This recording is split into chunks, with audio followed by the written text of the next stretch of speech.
Okay, so it is time now to move and take a plunge into the first modality that we want to cover, which is going to be projection radiography. So, like I said, whatever we have covered so far, we have covered the physics, mostly of X-ray physics, right?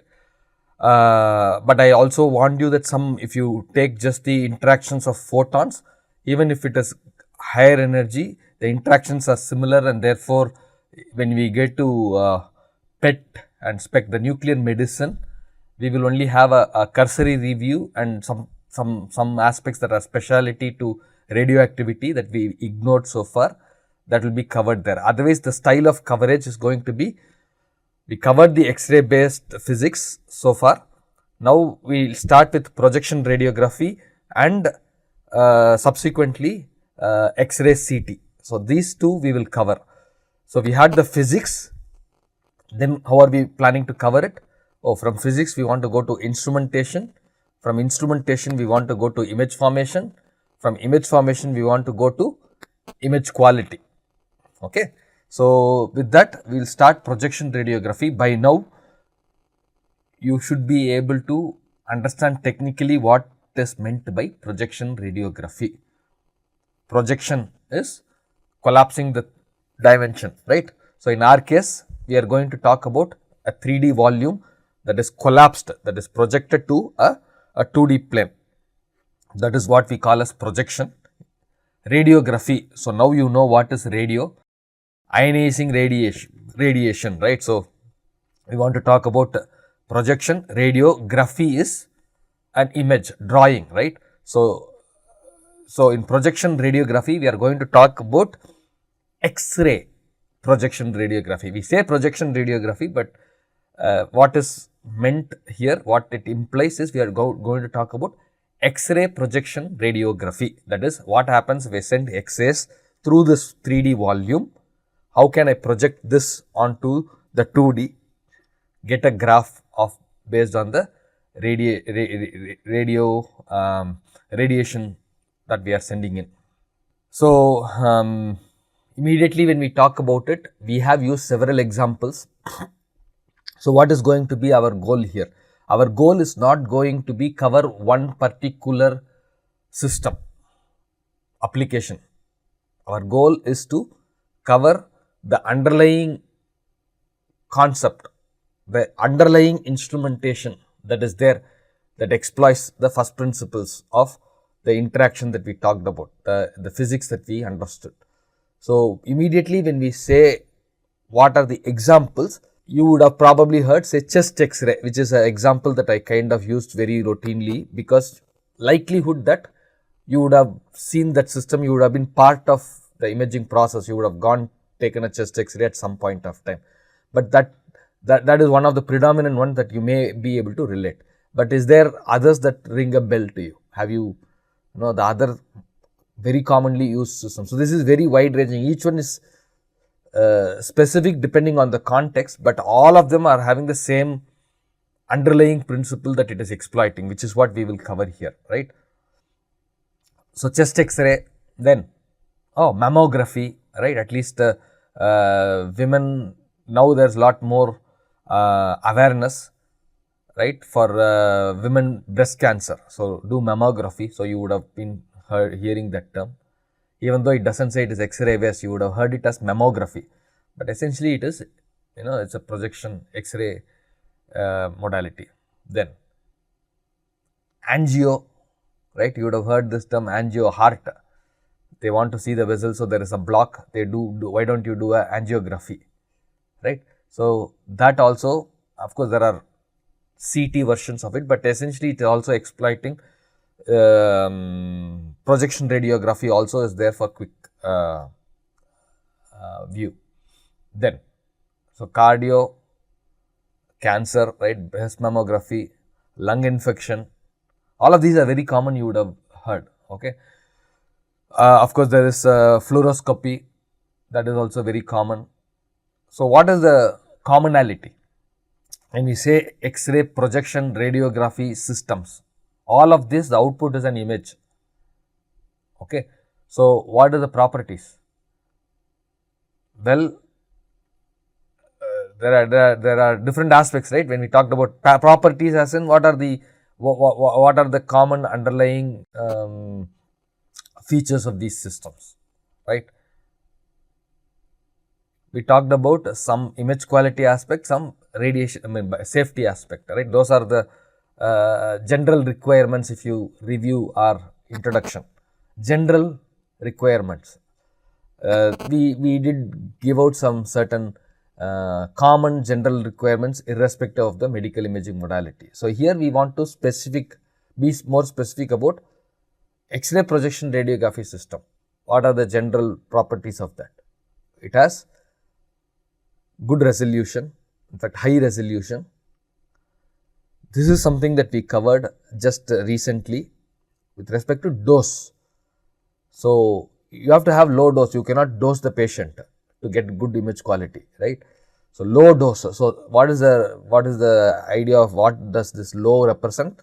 We are talking about 30 millirads, right. So, which is essentially about 1/10 of your annual background exposure that you anyway get. So, it's not. So, the cost of doing this imaging, right, is way less compared to the benefit that you derive. Cost could be safety issue, not the rupees or dollars, right. So, low dose. So, low dose is good, right. Then large coverage area. What do we mean by example of chest X-ray? A standard chest X-ray has this, right. You would have seen your doctor put it under the light and see and tell. So, there is a common size that it comes, right. So, you are able to take one shot of the chest. So, it is a large coverage area. I mean, it is all relative. It is not whole body, but it is still significant portion that you can get with a very short exposure, 0.1 second. So, that is why I said when you go to if you had been to a typical chest X-ray, there is more time spent to make you stand in position, and he will ask you, instruct, don't stay still and all the other things. The actual imaging, after the technician goes to his room and says done, right. I mean, it's like that. So, it's so instantaneous. So, 0.1 second is actually the exposure. You probably know what it means, right. You send the X-rays through, it goes through the body, comes to the other side, it gets detected. How much X radiation you are exposed to, right. The ionizing capability is very small. You are sending it only for 0.1 second. So, in that sense, it is quick, right. So, these are the desirable properties. Only disadvantages is projection. What do we mean by projection? Your depth resolution is lost. Now I use this term, hopefully you are able to recognize. Depth resolution is lost. What does it mean? Oh, resolution. Resolution is nothing but how am I able to resolve two objects, right. We talked about temporal resolution, spectral resolution, spatial resolution. This is spatial resolution but on the third dimension, which is your depth. So, in projection radiography, your depth resolution is lost. What does it mean? Oh, I cannot tell the separation between the front and the back because I am collapsing the dimension into the plane of the wall. So, that is a disadvantage. Despite that, because of the other desirable features that you see here, properties, this is a staple. It is heavily used, right. Very limited applications are actually listed here. I mean, I am sure one of the other things that you are very familiar, you break a bone or you suspect breaking a bone, a quick thing is they will ask you to go for an X-ray, right. Then that can tell whether you have a fracture or not. So, these are very commonly used applications. So, it is important we need to not worry too much about the customization for application, but there is a common instrumentation that goes behind these systems. So, that is what we will. What is a common instrumentation? What does it capture of the physics? Then the imaging, and then the quality aspects, combining the physics and the imaging equations. How does the quality? Okay. So, we will get into projection radiography instrumentation first. Later, we will do image formation. After we do the image formation, we will talk about image quality. So, within instrumentation as well, we will cover only the generic instrumentation. We will not really cover the custom, like if mammography, there are certain customizations that are done. If it is chest X-ray, it is something else. So, we will not worry about the fine tuning. We will cover about the major instrumentation components. So, you have your X-ray tube, you have some filtration restrictions, compensation contrast agents, and then film screen detector. In fact, we will do film screen detector. Digital X-ray is something that is now very common, and therefore, we will attempt to cover this if time permits. Okay. Image formation. So, we will get to that when we get to image formation. Finally, image quality. All of these terms you would have seen, okay, but we will get to that when we complete these. So, let us take a jump into the instrumentation. So, when I talk about instrumentation, what instrumentation I am talking about? I am talking about the imaging system instrumentation. System is the complete part. What do I mean by complete part? In our case, we are going to have a source that is generating the X-ray, and then a patient is standing or lying or whatever. But then we are talking about through transmission. So, there is a source which generates X-ray. X-ray is sent into the body, and we will have to have a detection behind the body. So, it is going through the body. So, this is a through transmission setup that we are going to cover. Okay. So, that means what are the basic components? A general sketch, you should have a source side, you have a patient, you should have the detector side. These are the basic big picture, right. So, you will have the source side, you will have the patient, and then the detector side. So, this is a through transmission setup. Okay. So, now what we will do is we will cover in the same order. At least we will talk about the source first, and then about whatever you see here, right, some add-ons, and then we will in fact talk the imaging aspect we will cover later. But from an instrumentation point of view, is there something to instrument in a patient, right, or to do with the patient, based on the patient, that we will cover. And then of course, we will talk about the detector side of it. So, this is the order in which we will go. So, let us start with the X-ray tube. In fact, with X-ray tube, right, given that we covered the physics already, a sketch alone tells what it is supposed to do. Okay, a sketch here, and of course, a photography. This is a photo of a typical X-ray tube. Just for that, you can appreciate that it is having a glass housing, so you can see what is there inside, right. The details of which are captured here. Okay, so what do you see? The moment you say X-ray tube configuration, get back to your physics when we talked about electromagnetic, ionizing radiation, particulate interactions. We talked about, we are interested in using this particulate, right, to generate X-ray in X-ray tube. So, we gave already some hints about the working principle of X-ray tube. What you see here is a more detailed version of how that is executed. Okay. So, if you recall, what we talked about that time is we just said, there is this particulate, specific particulate that we were interested in electron. So, you have an electron, that electron is accelerated across with a voltage drop, and it hits the anode, and you have all these radiative collision, right. Remember all the physics of interaction of particulate with material that we covered. Fine, that is what is the big picture. So, now the question is, okay, where did this electron come from, right? You said, we accelerate this electron, and we defined kilo electron volt, right. So, we had electron that is going, the kinetic energy is getting deposited there. So, half mv square, all this we did. So, where does this electron come from? See, that is a detail, right, and that comes from here. You have what we call as a filament circuit. What is a filament circuit? So, this is the cathode assembly. So, on this side. So, essentially this filament circuit helps you to create the electrons, generate the electrons. Then you have some details here, right. So, once the electron is generated, you still see some C kind of structure here. essentially that is trying to focus, right? So you don't want the electron to go everywhere. You want to channel the electron so that it goes and hits the anode. This we studied.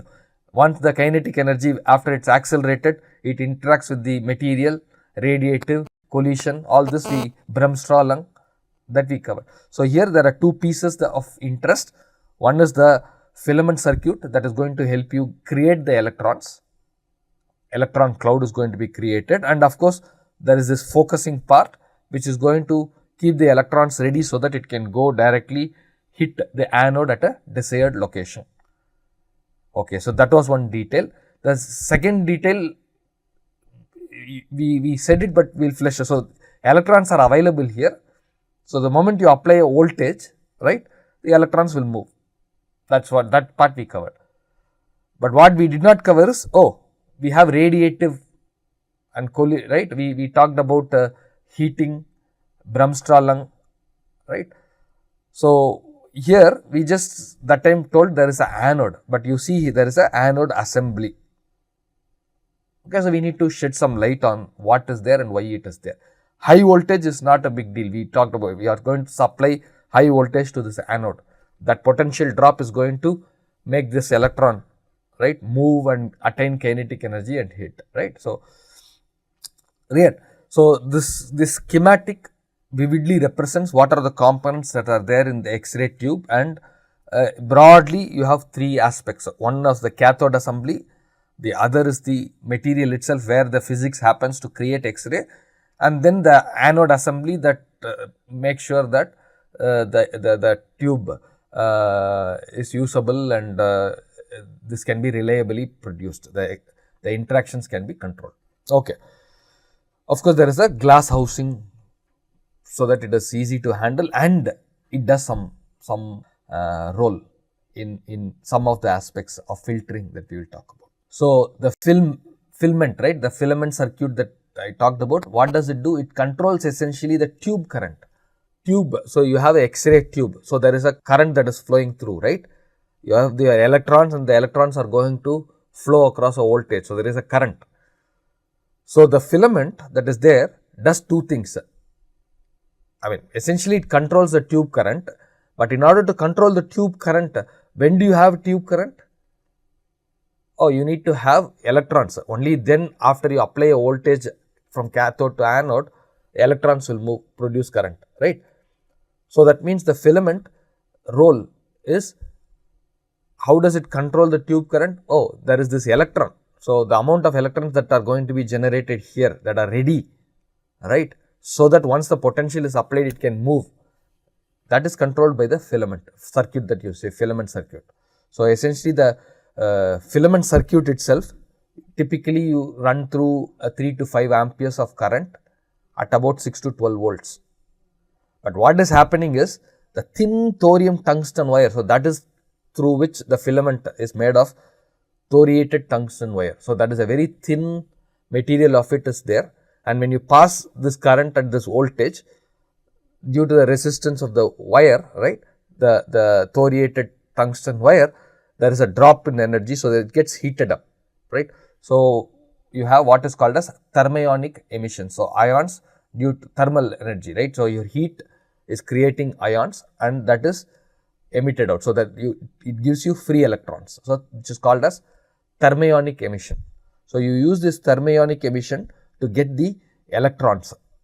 So once you apply this, vary this, you can have the electrons ready, free electrons that are just there on the cathode side. It is created. Now the question is, I want to send it to the anode.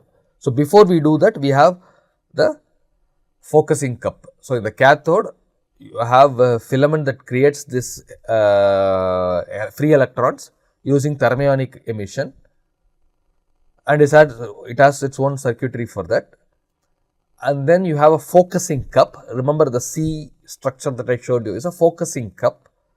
So the focusing cup helps all this electron cloud to, right, it allows this electron to go in the direction that you want, straight into the anode surface where you want to hit it.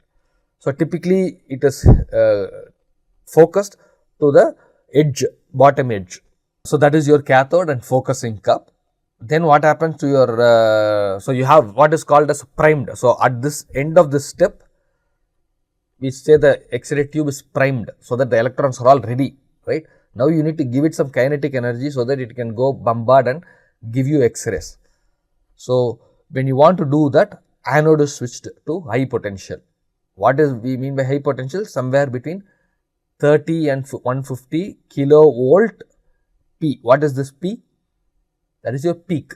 So that is the 30 to 150 kilovolt peak volt. That's what you apply, right. So this again, it has its own circuitry. You can get this voltage from the line, right, and then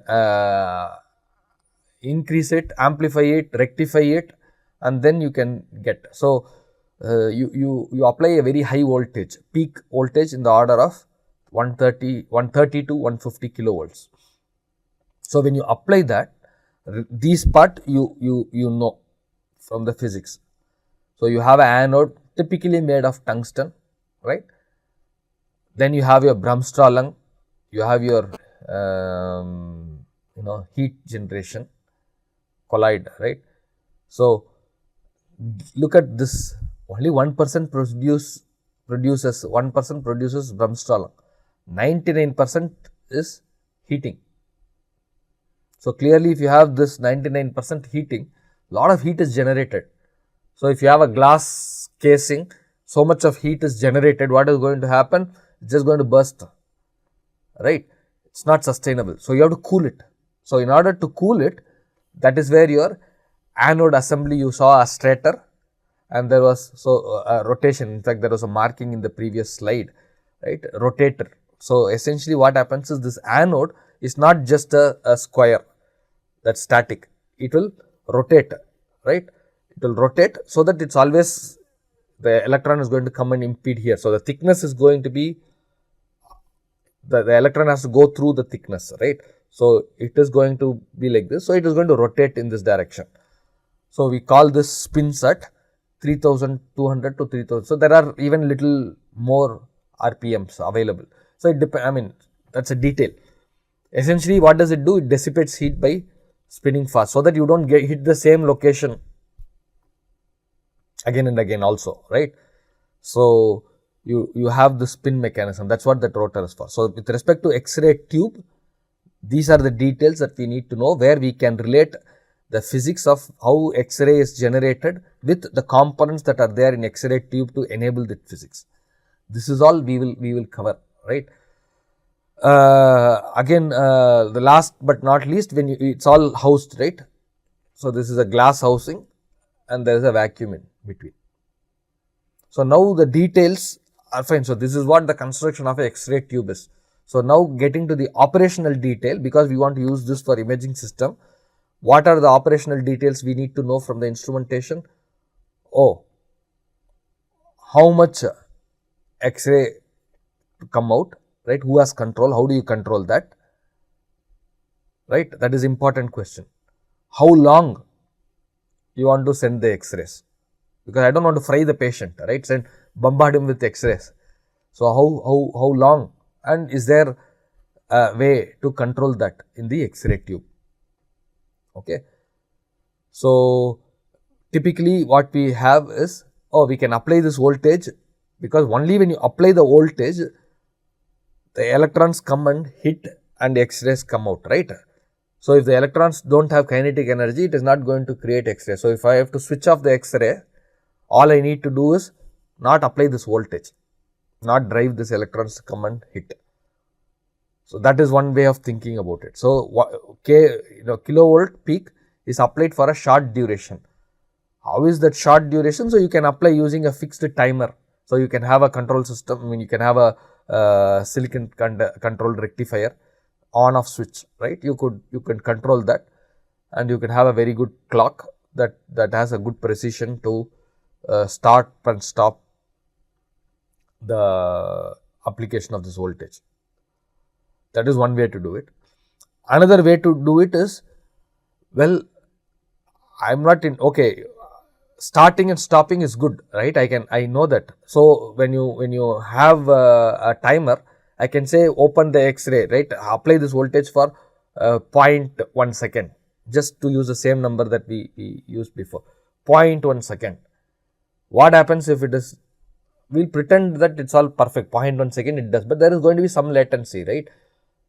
Or because of wear and tear usage, maybe for the same 0.1 second, the amount of X-ray that comes is not same.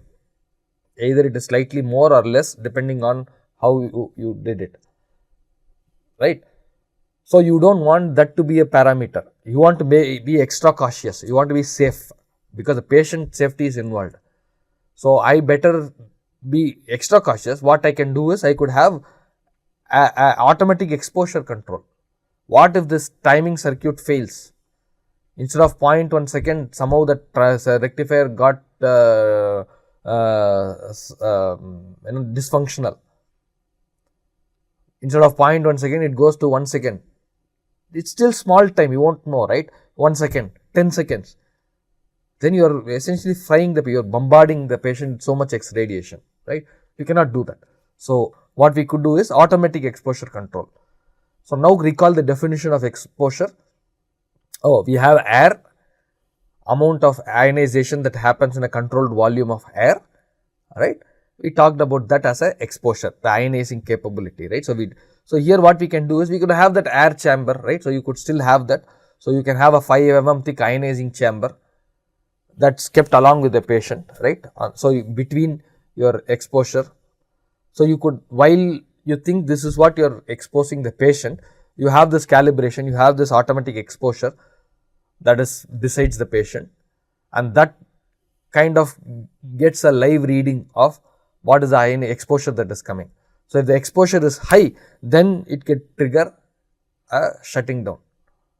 So, that is based on automatic exposure control. So, you can control this based on measuring the exposure simultaneously when the patient is dosed, and that is even better, right?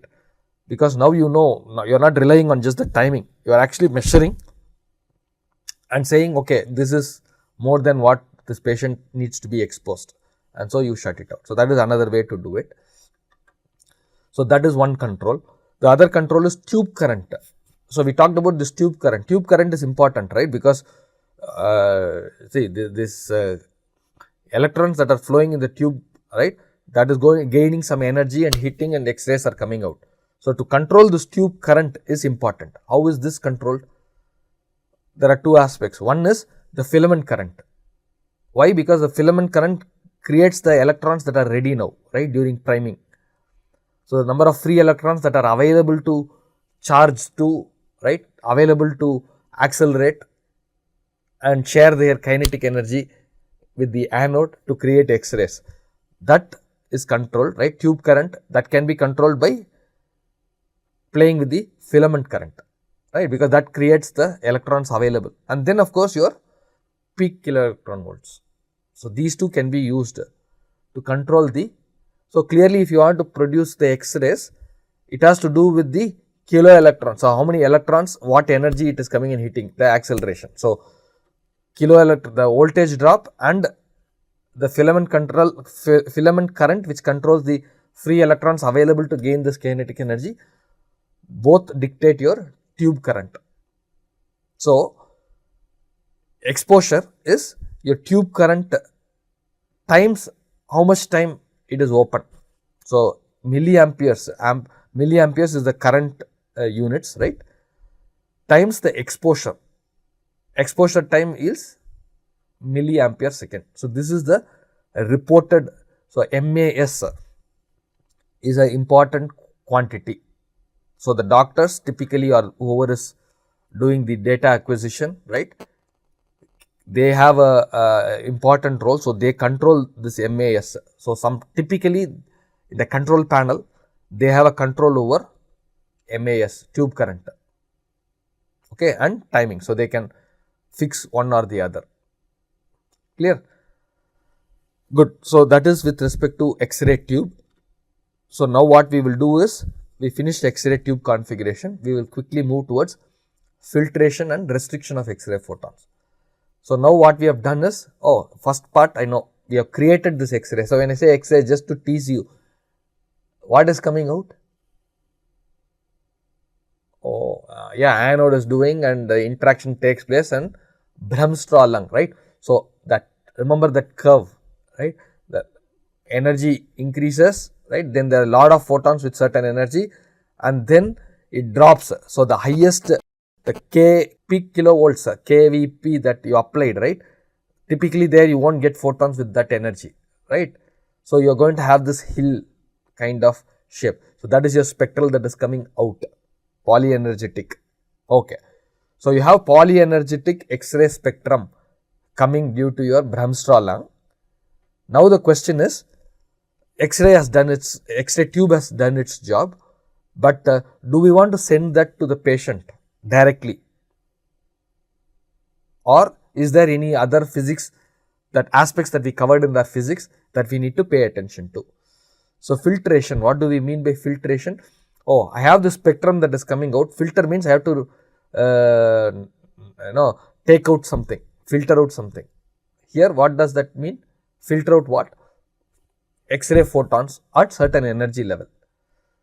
So, before we make an intuitive explanation for this, even before covering that, the need for that should come to you naturally. So, what is the need? Oh, I have this X-ray spectrum that is coming in. Can I just send it through the body? So, imaging systems, what do we want? Oh, we want signal and noise. These are what is our signal? The signal is photoelectric effect. You want to maximize the interaction. Is there a relationship with the energy and interaction? Yes.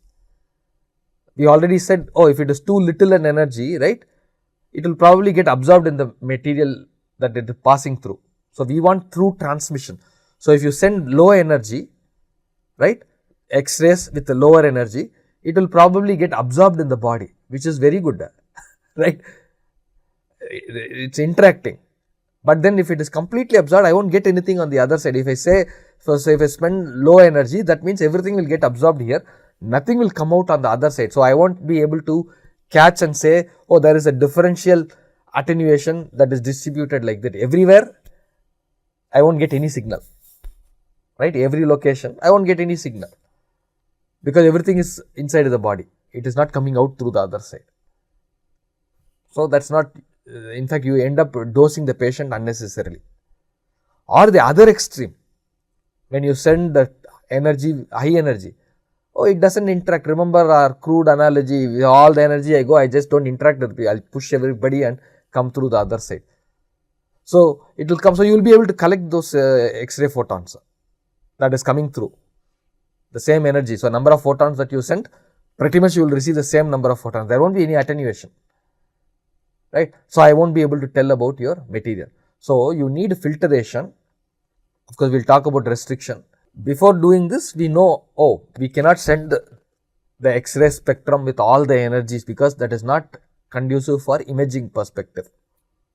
So, we need to pick a range of energy where we can maximize photoelectric effect and have enough signal to have a signal to noise ratio that is appreciable, that can give you contrast.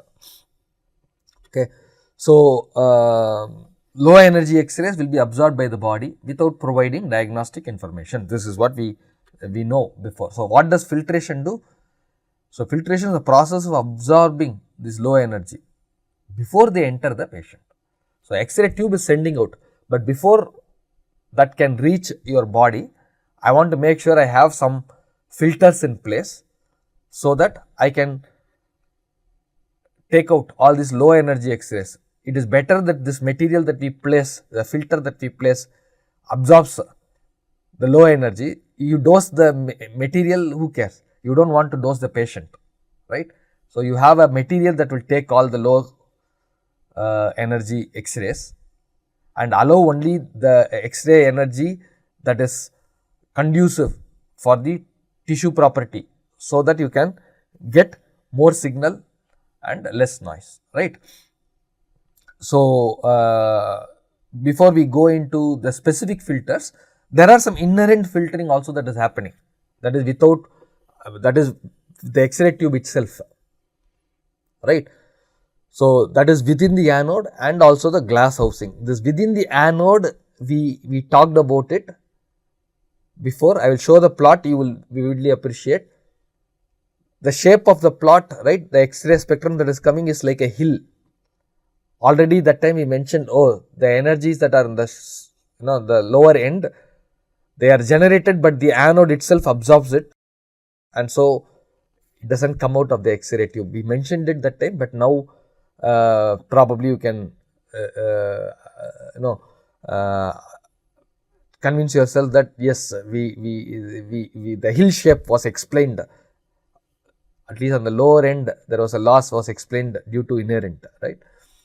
The other is glass housing. What is the glass housing? Why is it glass housing acting as an inherent filter?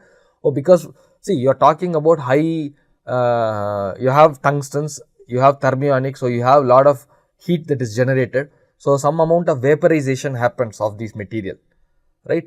So, vaporization happens, so it comes and because glass is there, it come and deposit on the glass. So, over time what happens is this there is a coating. So, there is already a coating on the glass, but over time also your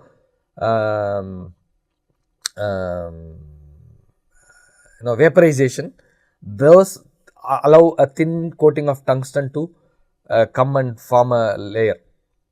And so, what happens? Oh, if the X-ray is generated, it has to now pass through this material before it comes out of the X-ray tube, the glass. So, low energies maybe they do not have, they will get absorbed there only. Okay. So, glass housing and within anode they act as a inherent filtering, but that is not in our control.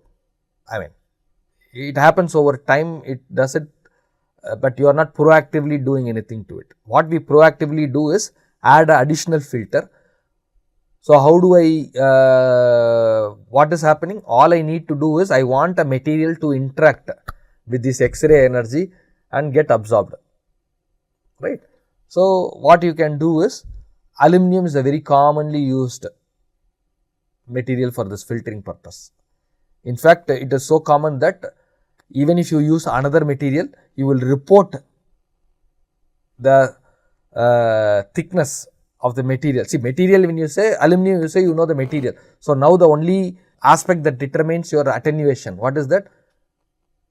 E power minus mu delta x. So, thickness and the material property, your mu, together they determine the amount of attenuation. So, if I want to attenuate the signal, right, go recall our explanation on half value layer thickness and so on, right. So, that means I want a material which can absorb the X-ray energy that is coming out on the lower end, and when you mean by attenuate completely, absorb and attenuate completely, so that the other side it does not come through, it has to have minus mu delta x. So, when I say a material, it has a mu. Now, the only thing is delta x. So, that is your measure in thickness.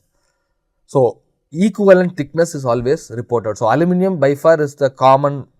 So, 1-2 millimeter thick aluminum sheets are kept in front of the X-ray tube to absorb the low energy. If you do not want to use aluminum, say for example, sometimes copper is used. If you want to use copper, that is fine. You can get the equivalent thickness of copper, right, because the density, the mu is different for copper, and therefore, if it is less than aluminum, you will have a thicker copper. If it is greater than aluminum, you will have a thinner copper. But the idea is you want to filter out. So, but you report it in terms of equivalent aluminum thickness. Okay. So, this is a very common way of doing it. So, the concept is very simple, e power minus mu delta x, that is all. So, if I know my mu, whether it is copper or aluminum or whatever material, if I want my delta x needs to be changed, so that I can have how much filtering I want.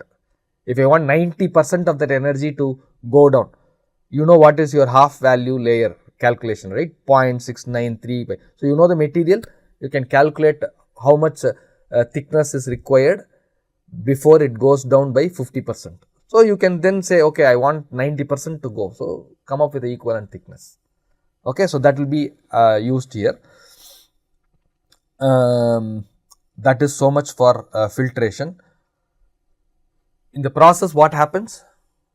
I just want to spend 3 seconds on this because you know this by now. First time I showed you beam hardening was in the artifact. I said this is a little difficult to understand for now. Motion artifact is easy, detector going bad is easy, ring artifact is easy. There was a beam hardening artifact. I said maybe I'll talk about this when we get there. Maybe you will be able to explain this yourself. To top it, the previous lecture we talked about beam softening. So, can you now tell to yourself what is beam hardening? What do you expect beam hardening to be? Oh, so I have beam, which is the X-ray energy that is going in, right? That the hill that we talked about. So, now what have you done because of filtering? I am basically taking out the lower end of the spectrum, right? I am taking the lower end of the spectrum. So, now what will happen to the mean energy that is coming out? So, if you have the hill, there is a mean value, right? If I preferentially take the low side, now I take the mean, what is going to happen? The mean energy level is going to be higher than before, right? Because the low energy photons are removed. So, you have so many photons, but all of them are on the higher energy side. So, the average of that is going to be greater than when you had low and high and having an average. It is going to be skewed, right? So, you are going to have higher. So, that means beam energy is increased. The average beam energy of the spectrum that is coming out after filtration is increased, hardened, right? When it was decreasing, where did it decrease? It is called beam softening. Go check back where we talked about beam softening. It was last lecture or the previous one. The energy was reduced, the average energy was reduced, it was moving towards the left. That was softening. This is hardening. Okay. So, this can happen not just by the filter that you are putting. It happens, it could happen also within the body. So, if you have layers where suddenly you have a layer that absorbs way more than, right, the neighbor or the front or back, right, neighbor in the depth direction or front or back, then what is going to happen? There is going to be a beam hardening. So, you are sending the spectrum, I hit a very high, so I have a, just for argument, okay, not natural, just for argument, there is a bullet, there is an implant, there is a metal, something is there, right. So, if I go, there is a rapid, right, there is going to be a different, there is going to be more absorption. And so, the spectrum that is in front of that metal and the spectrum that is coming out of the metal to probe through the other tissues are different, right. The beam is hardened after going through that material, right. So, you could get beam hardening artifact because of these things. Okay. So, you know where it is coming from. It is due to filtration effect. We have mostly listed filtration from the outside, but it can also happen inside depending on the material. Okay. So much is good. So, this is fine for filtration with respect to energy. What is restriction? Oh, I go for a chest X-ray, right. I go for a chest X-ray. I better get only my chest exposed. I don't want my head, right, arms, legs. Why should that get exposed? Why should I do? I am not interested in imaging that. Why should give dose to that? So, restriction is going to be essentially just before going to restriction, let us just complete this. I told visually just to spoil your imagination, right. This is the same thing that we saw before, the hill. What is new in this is, the previous time we saw this hill, we had different kilo electron volts. So, there were several hills, but each one was for different applied voltage. Whereas, here you see different hills, not because of that. You see different hills or the spectrum after each process that we have covered so far. So, this is your theoretical. Bremsstraw lung creates X-rays within the anode starting from 0 energy till whatever maximum you have applied, kilo electron volt, right. So, However, because, so this is what is actually generated. However, before it can leave the anode, the low energy, right, these things are absorbed by the anode itself, right. So, progressively what is leaving the anode is not having low energy. In fact, number of photons with low energy is less, and only X-ray photons that have higher energies are leaving the anode, right. So, this is at the anode. But then after anode we talked about internal filtering, right. So, you have the X-ray tube. So, this is the one that is leaving the tube. So, this already less, lower energies are filtered due to the intrinsic factors, right. So, this is the shape of the energy spectra that is coming out. Now, we have added the filter. Okay, so when we added the filter, again we have shaved off, filtered off low energy. So, we are preferentially giving only from 30. It starts with there about 20, 30. It goes up and then it goes down. And then this is a leaving body. So, that means it is going into the body. This is the spectrum that is after the filtration. This spectrum is going inside the body. Inside the body, obviously we are interested in attenuation, right, interaction. We are talking about a mu. If it is completely 0, then there is no use. That is the whole idea. We try to remove the low energy. We need to get a spectrum outside the body. Otherwise, everything is lost inside the body. So, once we sent 30 to actually 100 is just for writing purposes, but there are very less photons, right. So, when you have 30 to 100 kilo electron distribution that is sent, what is leaving the body? Only this is leaving the body, about 50 to 100, right. So, so you can see there is a differential attenuation, that is what is exploited to see in the body. So, we have different mu's in different regions, different tissues. So, I send this spectrum, it leaves that spectrum. So, you get some signal in these energies. So, based on this we need to talk about what was the attenuation distribution in the body. So, you see the energy, how it is changing. So, that is why I said this plot is a very important plot, because it kind of tells the summary of what is the signal, what is the signal quantity and the range that you are talking about in X-ray physics for imaging purpose. Okay, fine. So, now we will just quickly talk about restriction.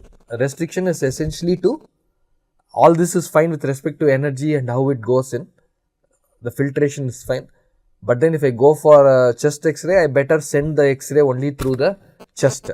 What is the point in sending through the head or arms or legs, right? That is the logic. So, what can you do to restrict it? The same logic is, so for example, I'll let me try this. I don't know how well it will come. I have a torch, right? So okay, so I don't know how clear it is, but then okay, so let me try this, right. So, I get a so I have a field of view, right. I am trying to hit my pocket, right. I want to hit my pocket or more microphone, right. I want to do this, but then microphone is so small. Why should I hit everywhere else? So, what I can do? I can, right, filter everything out, but then have a small opening. I have a small opening that will exactly allow me to shed light on the microphone only, right. Why should I illuminate? The field of view from this is wider, right. It is wider than the microphone that I want to illuminate. So, why should I illuminate the other regions? What I can do is restrict it. So, I can attenuate the other regions and have a small opening so that only the field of view is illuminated, right. So it doesn't come out well here, because it's so usually I do this in the class. We have a overhead project, you have a projector, so it is actually a through transmission. So I could try this, play with this, but unfortunately here I have a camera system. It's not through transmission. So when I try to do this, my object is blocking the camera side of it. The detector is on the front side, right. So it's, but I guess you can, this fairly intuitive that you can try it yourself as well. You can try it yourself as well to get the big picture. Okay. So essentially what we talked about is X-ray tube. It is coming out. Usually it comes like a cone, right. All directions. Source is a small region. So when it comes out, it opens up in all directions like this. So it will be like a cone that when it comes out. So you can have a diaphragm beam restrictor. What is a diaphragm beam restrictor?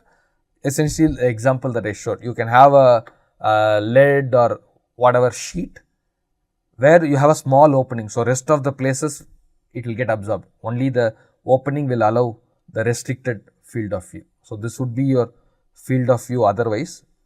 Now by introducing this, I have a small opening, only the field of view is restricted. The rest of the places it will be absorbed, right. So that is very simple, straightforward, but the challenge or the limitation is you can have only one size, right. It's very custom. Likewise, you could have a cone beam restrictor. So you could have a cone shaped, right. So you can move this front or back. So it has some advantage compared to diaphragm, but still the most popular one is your collimator beam restrictor. You have two of them. So you can actually adjust the slit size, the opening, and you can also adjust the front back so that you can change the field of view, right, in a more flexible fashion. The concept is same. Again, this aperture is opening, the rest of the material will absorb and not allowed to go. So the opening is fixed here. Here you have opening that can be adjusted. Not only that, you have two of them that gives you little more flexibility. So I can, in a graded fashion, I can do, right. So this gives you little more flexibility. By far this is the most common restrictor, right, collimator. So this term collimator we did briefly mention, but we will talk about this even more when we talk about the detector side of it. Collimator means it's sending in one direction. It gives you the direction, the field of view, right, where you want. It is able to direct it in that direction. So we'll stop here. We have covered filtration and restriction. The next part is going to be your source side is almost done, right. X-ray tube, filter. So you are ready now to send this to the exact field of view you want with the exact energy that is likely to give you a good interaction and good signal. We are ready. Now, is there anything to do with the patient, or can we just talk about detector, right? We are talking about instrumentation. So there is one little step that you can still do before you get to the detector details with respect to customizing it for the patient, which is what we will do. So customizing it for the patient, the instrumentation that is used to customize based on the patient, and the detector side we will cover in the next lecture. So far we have covered the instrumentation on the source subsystem. The next lecture we will cover the remaining part, and that will complete the instrumentation aspect that we wanted to cover. Thank you.